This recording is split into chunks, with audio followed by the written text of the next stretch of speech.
kusoo dhawaada rugta TV oo idin haysa warbixin xasaasi caawa. xaqii la aasay.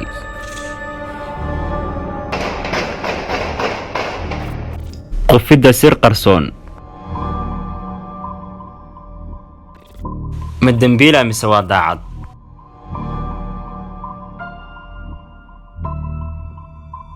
ma dilaa mise waa daryeela shacabka? ma wadaniba mise waa dilaa? waa kuma Axmed Rashiid.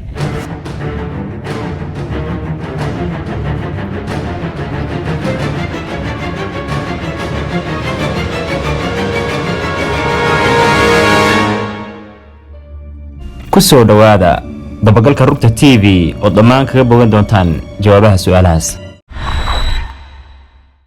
iyo qofka laga siiyo ani wax ma yarata kani waa Axmed Rashiid oo ku guda jira hawshiisa. daawadayaal baraha bulshada waxaa qabsaday Axmed Rashiid oo askari Soomaaliyeed oo ka shaqeeya magaalada Nairobi gaar ahaan xaafadda Islii.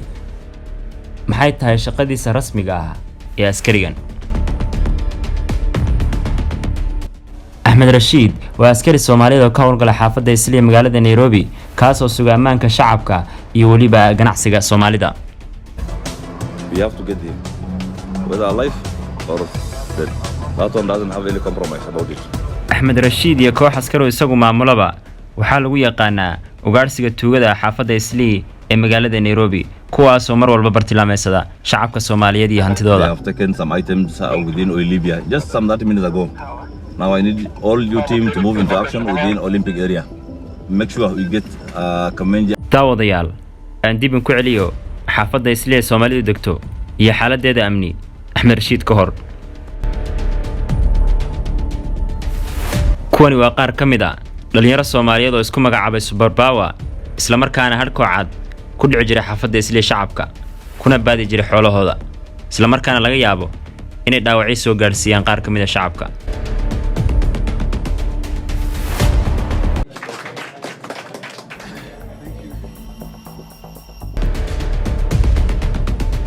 kaliya ma hal mar ee shacabka Soomaalida ku nool xaafadda Islii waxay maalin walba ku noolaan cabsi la xiriirta midaas. saad aragtaanba muuqaalkan waxaa si toos ah looga qaadanayaa taleefankiisii oday Soomaaliyeed.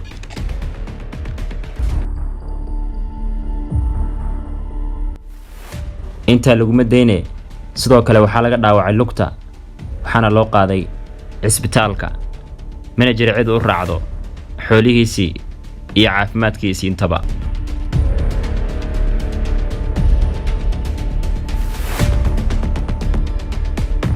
howlgal dheer oo sanado qaatay Axmed Rashiid iyo kooxdiisu waxay ku guuleysteen inay ku soo dabaalaan xaafadda mid nabada isla markaana lagu dhaxmaro si nabadgelyo ah waxayna soo afjareen dhalinyaradii Soomaaliyeed ee tuugada ahayd ee la magac baxday Super Power iyo waliba burcadii ka imaneysay xaafadda isku raranka ee dariska la xaafadda Islii.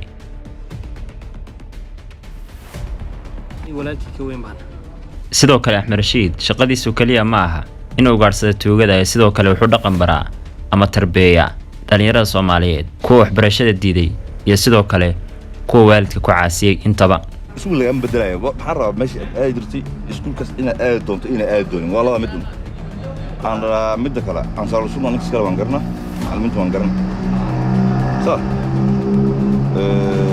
telephone you will buy diary. The diary will be signed by Mohammed that you left home. When you reach the school, the teacher will sign that you have already arrived. Like next Friday, you bring back that diary to me now. Okay. I check the diary. If he was going to school or not. Okay. Yeah. At the end of the day, do you want always Muhammad to buy for you the clothes? No.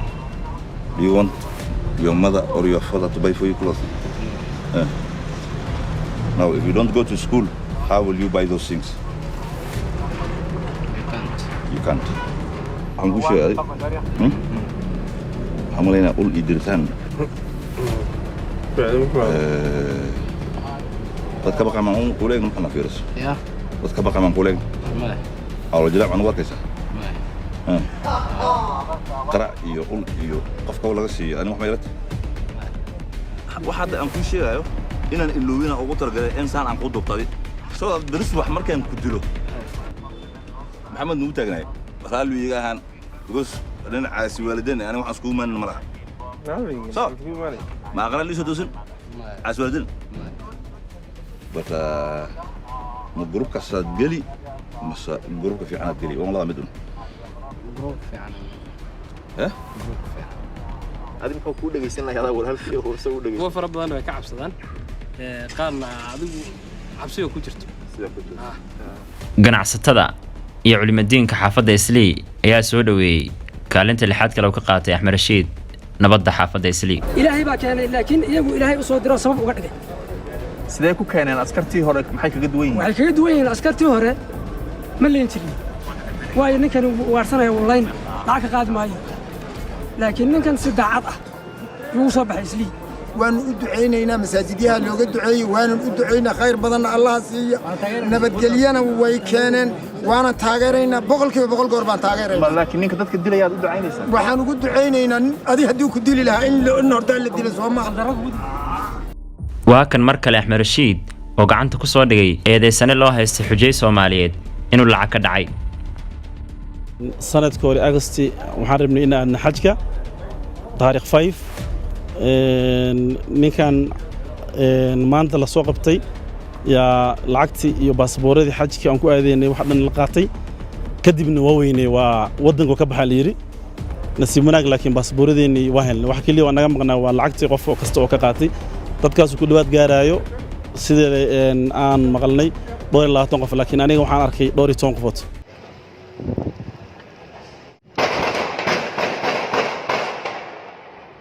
howlgalka ciidan uu ka haya xaafadda Islii iyo nawaaxigeedu ma aha mid aan ka gayoobayno balse xaaladdu way ka wanaagsan tahay sidii hore xaafadani ahaan jirtay saamaynta amniga ay ku leeyihiin xaafadda Islii Axmed Rashiid iyo kooxdiisuna waxaa caddayn ku ah kaliya maalmo kooban uu ka aaday fasax xaafadan waxaa la afduubtay 4 gabdhood oo Soomaaliya hal maalin uu kadib markuu dib u soo caga dhigtayna waxaa dib loo helay 3 ka mid ah gabadhii ugu dambeysayna 4 maalmood kadib markii uu ku soo laabtay xaafadda ayaa dib gacanta loogu dhigay haatana ma jirto wax qalalaas ah iyo afduub oo ka socda xaafadda Islii ahliga Soomaaliyeed in ka soo warramay shakhsiyaad badan oo Soomaaliyeed oo ku jira baraha bulshada waxay ku dhaliilayaan muuqaalkan aan idiin soo wado balse si fiican u dhageysta wiilkan Soomaaliyeed wuxuu yidhi igu mudigan ee uu iga naxay waxayna taasi caddayn u tahay inuuna shuqul ku lahayn shirqoolkan aday ilaa ii warwareejiyo kadib ilaa ii geeyo dhigi ah Axmed Rashiid markii la ii geeyay wuxuu yiri wuu ka naxay wajigayga iyo dhaawacay saaran wuxuu yiri aniga raalli kabeehi